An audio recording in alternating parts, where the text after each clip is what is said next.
collé sur le sachet. Ouais. Peut-être que vous avez pas un petit avantage. Alors, racontez-moi. Alors, voilà, on va raconter un peu l'histoire.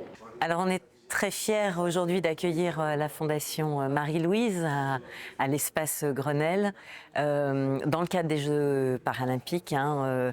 C'est une superbe initiative qui a été montée par la direction régionale et en lien évidemment avec les Jeux pour permettre à des résidents de cette fondation handicapés de venir à Paris et de vivre les Jeux en direct et donc avec des compétitions à la clé.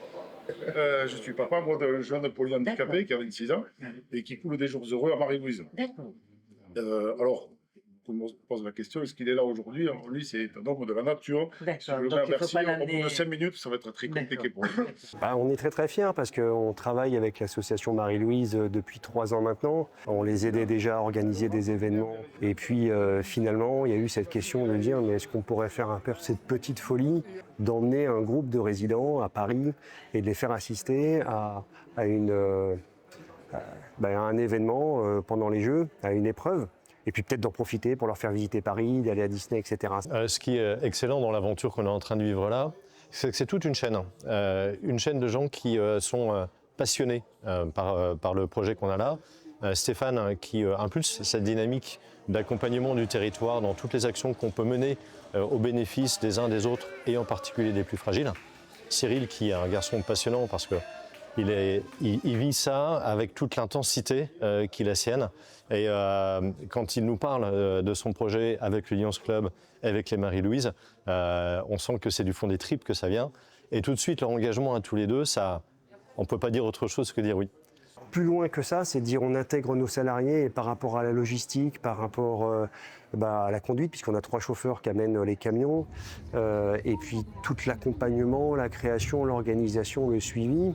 On a un salarié qui est dans l'association qui s'appelle Cyril et c'est lui qui a fait le lien et qui a embarqué Enedis dans cette aventure. Et au niveau national, évidemment, ça nous montre que on est nous, Enedis, en capacité d'apporter notre contribution par du bénévolat, par du soutien à des associations, à des fondations, à faire vivre des projets.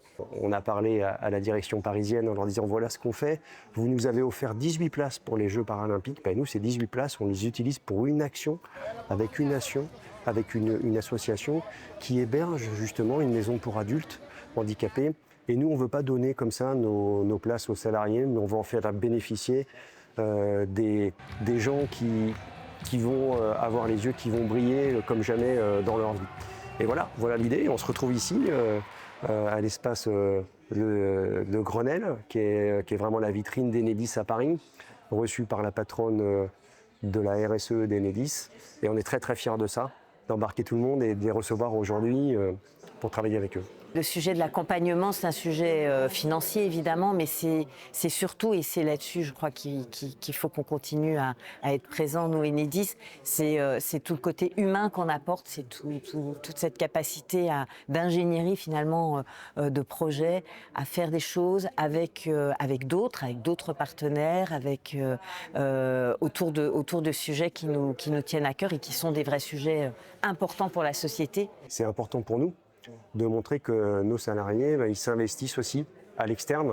La question du handicap, c'est très important dans l'entreprise. Bien sûr, nous, on est une entreprise qui fait beaucoup de choses autour de ça, qui s'investit à l'externe avec des associations pour l'aider sur le sujet, et là, qui réalise une action concrète où on ne voulait pas juste donner de l'argent, mais aussi embarquer des salariés dans l'aventure. Elle est à double bénéfice. Elle est à bénéfice d'abord des salariés, des résidents de Marie-Louise qui ont la possibilité de vivre quelque chose d'exceptionnel, mais elle est aussi au bénéfice de tous les accompagnateurs, et entre autres les accompagnateurs de l'entreprise, qui en sortent, et nous le disait tout à l'heure, transformés de cette vague sur laquelle ils ont surfé pendant quelques jours, et ça les a marqués durablement. Et tout ça, c'est des petites graines qu'on sème, et qui fait qu'il y aura de plus en plus de monde qui aura ce regard positif sur les personnes en situation de handicap, de plus en plus de monde qui aura envie de se mobiliser pour eux. Et voilà, c'est en faisant petitement, mais avec conviction, au quotidien, qu'on arrive à avoir cette spirale positive du regard qui est porté sur le handicap et de l'accompagnement qu'on peut lui faire.